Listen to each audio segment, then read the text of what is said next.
Agora eu vou fazer um outro paralelo para chamar o Jandir para poder conversar um pouco aqui com a gente, trazendo também uma outra perspectiva sobre mediação cultural, mas a partir de um lugar não só como educador, mas também enquanto artista e performer também. Então, Jandir, fique à vontade para fazer sua fala. Oi, obrigado. Estou fingindo normalidade, tá? Tem um palco aqui, tem um monte de luz em cima de mim, mas vamos lá. Estou nervoso. Isso é para dizer que eu estou nervoso. É uma alegria, uma honra estar dividindo com vocês essa mesa, ao mesmo tempo uma responsabilidade tremenda. Espero fazer jus a ela. Vou me autodescrever rapidinho. Eu sou um homem pardo, eu tenho a pele clara.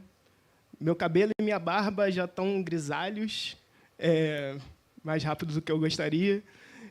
Se o cabelo tivesse um pouco maior, ele ia ser encaracolado, então ele está um pouquinho mais baixo, minha barba um pouquinho crescida. Estou com uma camiseta branca, uma calça jeans azul e um tênis azul mescla. Enfim, considerando também a tradução em libras, meu sinal é esse daqui. Bem, hoje eu vou ler uma mensagem. Essa mensagem ela tem um espaço interessante para ser lida, para estar nesse contexto, porque é uma mensagem endereçada ao primeiro dos seminários, ao primeiro seminário de mediação cultural do Sesc Rio. Ela está aqui nessas páginas. O nome é Terror, e-mail ao primeiro seminário internacional de mediação cultural do Sesc Rio. Vamos lá. Este e-mail quer dar uma volta no tempo. Convoca uma torção no destino das coisas. E o motivo é que seu destinatário, o primeiro seminário internacional de mediação cultural do Sesc Rio, já não existe mais. Mesmo que outras edições tenham seguido, que já estejamos na quarta delas, e que as pessoas que idealizaram o encontro andem por aí, talvez me ouçam, leiam minha mensagem, a verdade é que esse e-mail tem por endereço o passado, mais especificamente um passado de um evento sem carne nem caixa postal. Enviar essa mensagem, por isso, é um ato de fé, é crer que as conversas não se restringem aos nossos coetâneos, que os destinatários podem ser mais que um alguém e que, para endereçar, basta dizer você.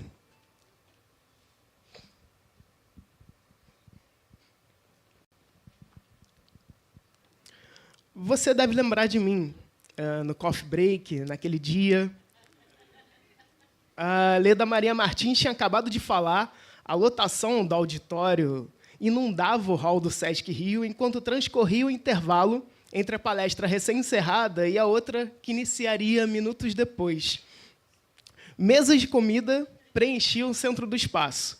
O público se aglomerava.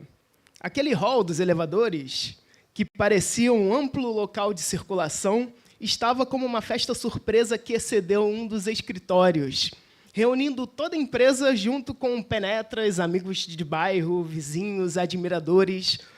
Parecia o aniversário do funcionário mais popular de toda a rede Sesc, de todo o Brasil. Uma comemoração que mereceu o espaço mais público daquele prédio. Essa era a sua força, de um seminário com toda a pompa que o termo internacional poderia conceder a um evento naquela terça-feira cinzenta do Sudeste brasileiro, em 2022. Entre os presentes, pessoas conhecidas, intelectuais, educadores, gestoras da cultura, estudantes. Também havia, é claro, as pessoas que mantinham tudo funcionando. Os que trabalhavam no Sesc eu identifiquei pelo crachá pendurado no pescoço, ainda que eles compartilhassem, como outra característica em comum, o rosto cansado. Aquelas olheiras de quem deu tudo de si e ainda precisa fechar urgente os relatórios até o final da tarde. Também havia os que trabalhavam mais ativamente, os funcionários do buffet, vestidos com roupas elegantes, próximos às bebidas e comidas, repondo-as de tempos em tempos. Os seguranças do prédio ocupavam posições periféricas à circulação das pessoas, próximos à entrada e nos cantos que permitiam melhor visualização do espaço. Mas 2 deles agiam de modo estranho. Você e eu sabíamos o porquê. Enquanto o intervalo fluía, permaneciam longe das mesas, longe do público, mas bebendo e comendo. Nos cantos do hall, posicionados como que vigiando o espaço, levantavam canecas. Bebiam café ali mesmo, de pé. Nas mãos, sanduíches embalados com papel alumínio eram mordiscados sem pressa. Como você bem sabe, eu era um desses seguranças. Findado o coffee break, o retorno do público ao auditório deu o tom da estranheza em ver vigias comendo, mas, ao mesmo tempo, me fez perceber uma camuflagem. Porque nós, aqueles vigilantes, talvez tivéssemos passado despercebidos. Foi naquele momento que me atentei que nossa conduta, apesar de estrangeira, de estranha ao escopo de trabalho dos homens de terno, poderia não ter sido nada demais. O que só se tornou claro para mim quando eu ouvi a mediadora do evento falar com todos os presentes antes de iniciarem a próxima rodada de apresentações.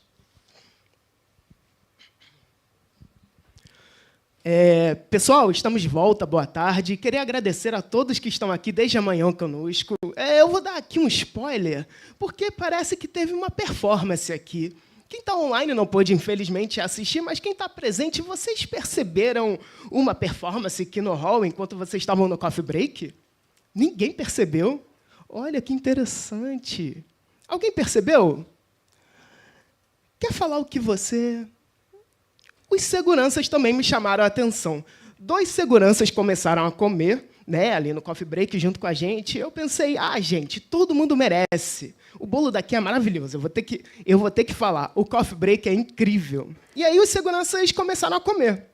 Eu falei, todo mundo pode, é isso aí, gente. Todo mundo tem direito. E eles são, na verdade, Amadores Júnior Segurança Patrimonial. O nome da performance é Coffee Break. Olha que interessante, merecem nossos aplausos.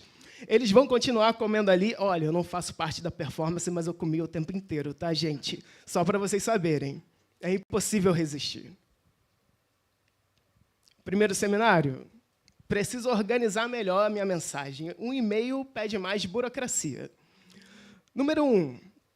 Encaminho em anexo uma planilha vazia. O nome do arquivo é Faça Você Mesmo, Território Liberdade. Esse nome faz menção ao título da instalação de Antônio Dias, lá na década de 60. Ele demarcou num local no chão, sem maiores instruções sobre o que fazer ali, além do próprio título da obra e daquela abertura, daquele espaço comum, aquela grade. Número 2. A Amadores Júnior Segurança Patrimonial Limitada não é uma empresa de segurança, eu acho que já deu para notar. Eu e Antônio Gonzaga Amador fazemos performances vestidos como vigilantes de galerias e museus. Nos confundimos com esses trabalhadores propositalmente, tendo como palco um não-palco. Ou seja, ao invés do centro iluminado, do cubo branco, da galeria, o canto pouco notado. Ao invés do quadro pendurado a 1,5 metro de altura, o corpo de pé, cansando durante o funcionamento da instituição. Ou então, bebendo cerveja na porta do Centro Cultural, essa é muito boa, dentro da piscina de um polo esportivo, dormindo na área arborizada do parque. Ações impossíveis aos que, dia a dia, sustentam o funcionamento regular da cultura com os próprios corpos. Número 3, contrato. Funcionamento das 10 às 18 horas, horário de entrada 9 horas, horário de saída às 18 horas, tempo de transporte de 4 a 5 horas por dia, número de conduções 6, 2 trens e 4 ônibus, formação nível médio, escala 6x1, salário mínimo. Número 4. A Amadores Júnior Segurança Patrimonial Limitada surgiu porque nós, eu e Antônio, trabalhamos com educação em instituições culturais. Um campo que, com suas próprias mazelas, compõem o cenário ampliado de terra arrasada da educação.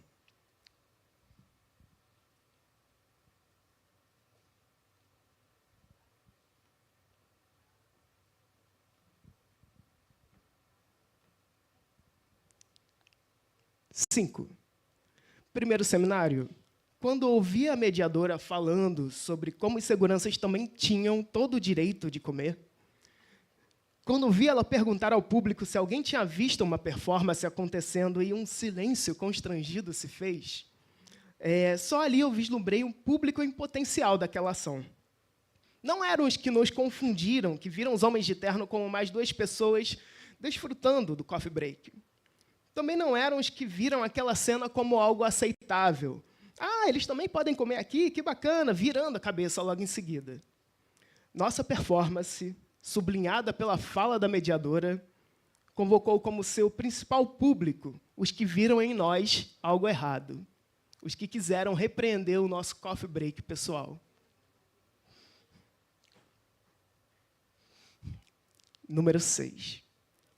Quem se incomodou com inseguranças comendo, provavelmente sentiu algo, eu estou pensando agora. Talvez um calor subindo a cabeça, uma raiva consumindo-os pouco a pouco. A sensação febril de se deparar com o absurdo, acontecendo como se fosse uma coisa comum, aceitável. O que me lembra de uma constatação até simples sobre a arte comum. Ela não somente suscita o encantamento, o encontro com a beleza.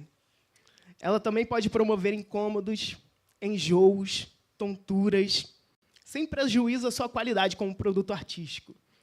Ela pode assustar, pode apavorar os que estavam calmos. Número 7. Mas não só trabalhos artísticos. Por um lado, se tratando de educação, ou mais amplamente das instituições culturais, há uma visibilidade à sua dimensão de projeto e gestão. Seminários são organizados com um elenco de representantes institucionais que palestram sobre o público alcançado naquele ano, sobre um ou dois casos bonitos envolvendo os visitantes atendidos por suas equipes. Dossiês em revistas trazem aspectos positivos das atividades realizadas por museus. E, quando o calo aperta, divulgam-se os problemas da cultura pelo prisma dos riscos institucionais, ou seja, das violências e dos retrocessos que incorrem contra o amplo projeto de uma instituição para daí afetar, por fim, todo o seu corpo de trabalhadores. Mas há uma discursividade para além do projeto e da gestão, nas experiências de quem mantém tudo funcionando no dia a dia. Uma discursividade que se materializa nas conversas miúdas entre trabalhadores, em atos desviantes, em críticas durante reuniões, nas falhas, em cartas redigidas coletivamente, nos motins, nas manifestações de cansaço, nas caras cansadas. Essas coisas quase sussurradas, comumente, promovem calafrios, geram incômodos, fazem a nuca arrepiar e um calor tomar conta do ambiente. Elas incomodam, assim como os trabalhos artísticos que têm por público, justamente, aquelas pessoas que os odiarão. Primeiro seminário, para encaminhar logo essa conversa, eu faço um convite ao futuro, que espaços como você também sejam locais para ouvir histórias de terror. Pois essa é a minha constatação. Seguranças comendo enquanto trabalham são só 2 ou 3 linhas das histórias que, de pessoa em pessoa, sendo contadas de degrau em degrau da divisão social do trabalho, se fazem como contos de terror para as classes dominantes. São memórias que assombram porque desregulam as assimetrias que sustentam nosso corpo social. São alertas que põem à mesa problemas insolúveis, desejando sua reparação. Histórias aterrorizantes que residem dentro de exposições e galerias. Enredos encarnados, escritos com os músculos, os tendões e o sangue de quem sustenta as histórias oficiais. São como fantasmas, body horror, filmes slasher, produções lado B assombrando o mainstream. São indissociáveis do que, de dentro dos espaços de renome, com muito esforço, flerta com a extra-institucionalidade, esse desejo de ser nas instituições como um fora. Essas histórias de terror são parte do que chamamos de mediação cultural. Observação, seguindo o cronograma indicado, conforme combinado em reunião no último dia 15 de outubro de 2025, lerei esta mensagem ao público presente no 4º Seminário de Mediação Cultural do Sesc Rio, durante a mesa intitulada Mediação Cultural, Memórias Coletivas e Novas Dinâmicas entre Arte e Vida, no dia 12 de novembro de 2025, às 10 horas. Atenciosamente, acabou aí.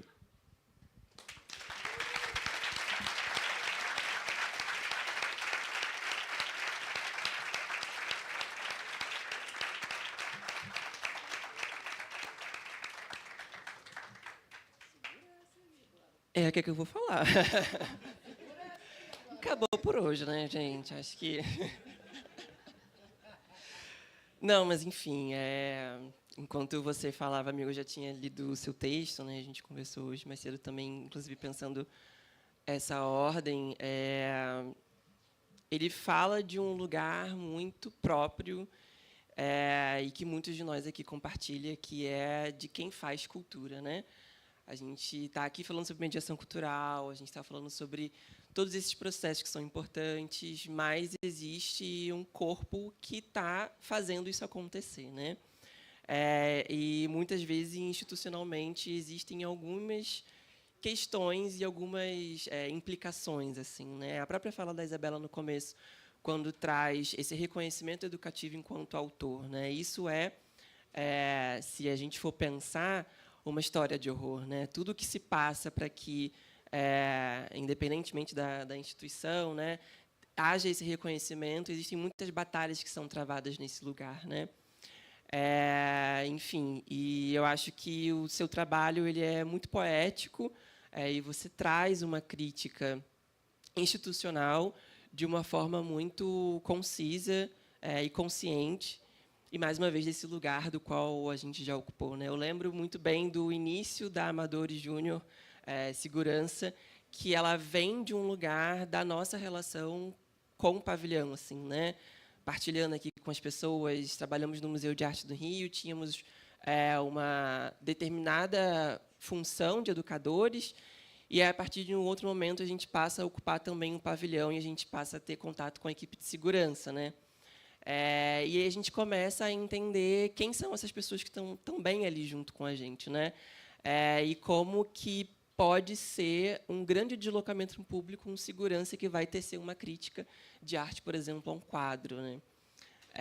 Então, eu acho que a gente encerra aqui, né, com um convite a se pensar as pessoas que estão com a gente aqui hoje, inclusive, né? As pessoas que estão construindo esse seminário, não só a gente que está aqui na frente, nesse palco, que é uma estrutura que coloca a gente, né, em destaque, mas também todas essas pessoas que estão por trás e fazendo a coisa acontecer, com as caras de cansado, com as noites sem dormir, com as insônias, mas também da gente pensar em como que a gente consegue mudar esse cenário, assim, né? Para a gente não ficar num lugar onde a gente apenas relata as histórias, mas como que a gente segue, como que a gente muda. E aí a gente precisa fazer um grande movimento nas estruturas institucionais. E a gente pode ir fazendo isso aos pouquinhos, indo pelas brechas, de forma poética, tecendo críticas através da performance, para que a gente consiga construir um espaço que seja não só confortável para as pessoas que a gente recebe, mas também para quem está construindo e fazendo essa cultura.